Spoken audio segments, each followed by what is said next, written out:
everyone, and welcome once again to the semi-monthly pull. I'm Captain Logan. And I am the real Manos. And it's time for more comic book reviews. Manos, are you ready? I am ready. I'm very ready, I think. Do your first. Okay, I can do that. I am talking about, my first recommendation is Batman Odyssey #1 by Neal Adams.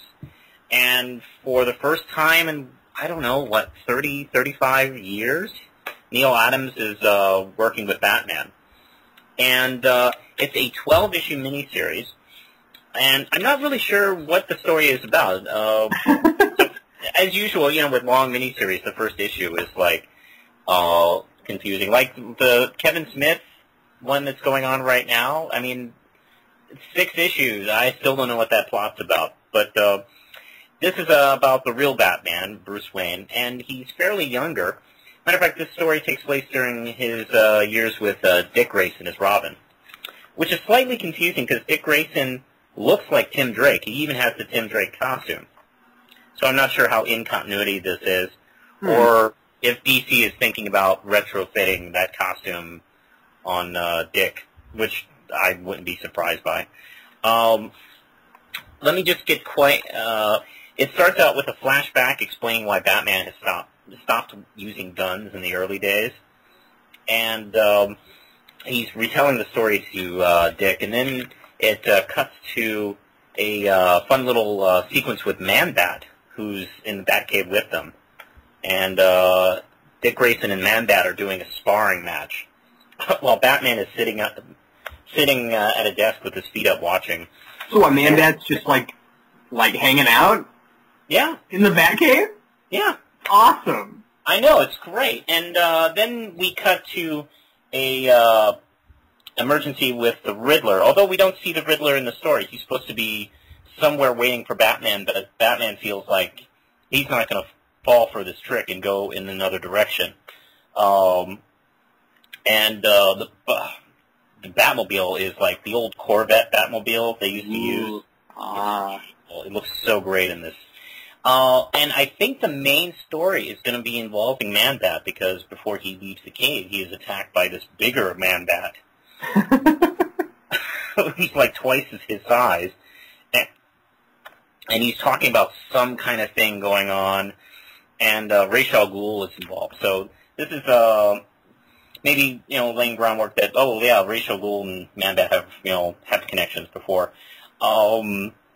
I love this issue. The art is beautiful. The detail, it's good old-fashioned, like, 70s comic art with a lot of, like, richly detailed, like, action, characters, and backgrounds. The pacing is fun. It's a fun book. I mean, Batman is a little more chatty than he has been in recent decades. Kind of like he was back when, you know, he was being Miller. Written by Neal. Yeah. Yeah. He feels much like that era, actually, the 70s Batman, where, you know, it's still kind of got that fun quality to it. But it's not like when Stan Lee does a comic these days, where it just feels like 1,000 years old. Yeah. It has a nice kind of modern zip to it, and I enjoyed this book a lot. Matter of fact, I enjoyed this more than the issue of Batman and Robin that came out the same week with you know, Grant Morrison, actually. Yeah, which was okay, but it was fine. But this was awesome. I loved it. I have heard a lot of fans haven't really liked this, and I do wonder if that's going to be generational. I bet it is. I have this feeling like a lot of teenage fans aren't going to like this so much, and a lot of older fans like me are going to just be nutty for it. Oh man, you've sold me on it, because I wasn't going to buy it. Oh, I'd recommend it. I just think it's excellent. It's actually, I think it succeeds where some recent Miller stuff has been okay on. I think it captures what Miller's been trying to do with All-Star Batman better. I like the All-Star Batman, but this I think it works better. And so I recommend it 5 Ram chips.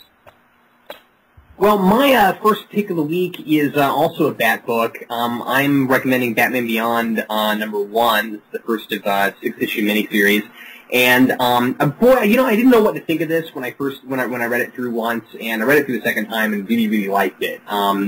Because you know, Batman Beyond is a series. Manos, I know you're not a big Batman Beyond fan, but I liked it a lot. Fine.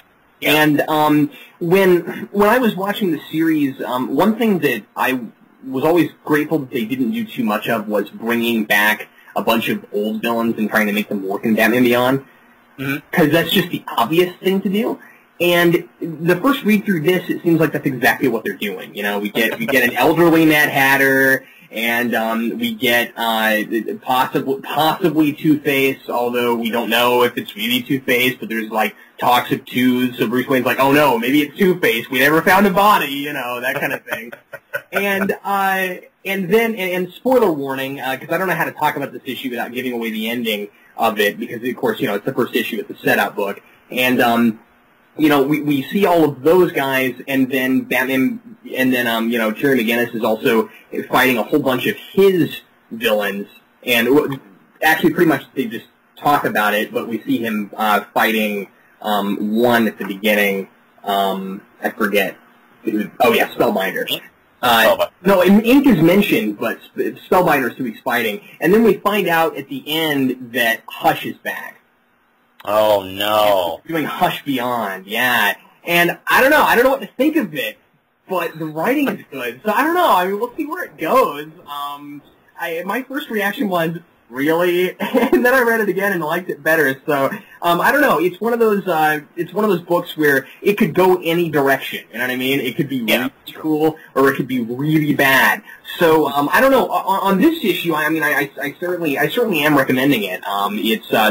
There's you know, for a first issue, there's a lot more story than usual, and the art is wonderfully reminiscent of the animated series without just trying to completely mimic that artwork. You know how like the Batman and Robin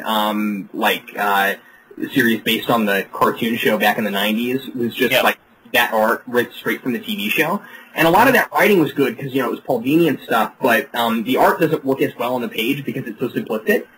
Yep. It works a little bit better in animation, and in this, it's highly detailed. So it looks the same, but it's, you know, more detailed. And, you know, Terry McGinnis is a little more muscular. He looks a little more manly here. And the other thing I really like about it is that Bruce and Terry have the same kind of banter they did in the animated series, and it's written right.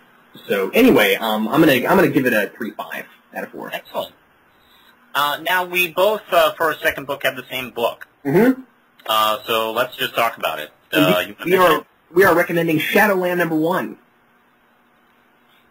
That is correct. It's the first crossover that's Daredevil centered, apparently. I can't remember another one. Me neither, and that's what's so cool about it. I'm so sick of crossovers. And then I was like, Daredevil crossover? Okay, whatever. That's cool. I don't care who you are. That's cool. I agree, and also I couldn't really avoid this. This is what the main title. Well, this is what the Daredevil title's been building up to. Yeah.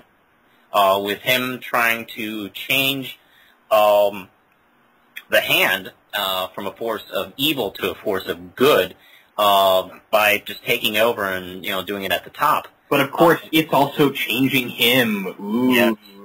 And it certainly does look like this. And of course, a lot of it has to do with that building that Bullseye blew up a few issues ago in Daredevil. And he built it as, this huge dojo, or I forgot the technical name of this Japanese style of building. But one of those buildings with a really curvy roof. And also, he seems to be really always, like, surrounded by his ninja homies. So, it's actually really cool. I love his new costume. I was going to say, I love this costume. It looks so cool. And I like the stylized DD, and the horns look sharper, and I don't know. This is one of those, by the way, this is one of those big full-page shots that you're going to see on giant posters for, like, years to come. Yeah, you should. It looks great. Daredevil leading ninjas. I love it. I love Bullseye in this. He's written right. I mean, he's fun, but he's creepy, and I'm glad because I haven't been reading a lot of Daredevil recently. I've read a couple issues here and there, so I know what's been going on, but I just haven't really been keeping up. And I didn't even realize that Bullseye was still in his old costume, so I was just excited to see that. I was like, yay, old Bullseye costume. Yeah, he seems to have missed it. He even makes a line about feeling like the Hawkeye thing was getting old. Like, yeah, you're right. Andy Diggle does a great Bullseye. And I don't want to really give away what happens at the end, but it really does. I imagine gets the ball rolling really for what the story is about. Yeah, it makes it kind of hard to talk about the book without talking about the ending, so just read it and come back to us next time when I'm sure eventually we'll talk about this some more because it's so good. It's excellent. I give it 5 ram chips. I'm gonna go for a 4 on it myself.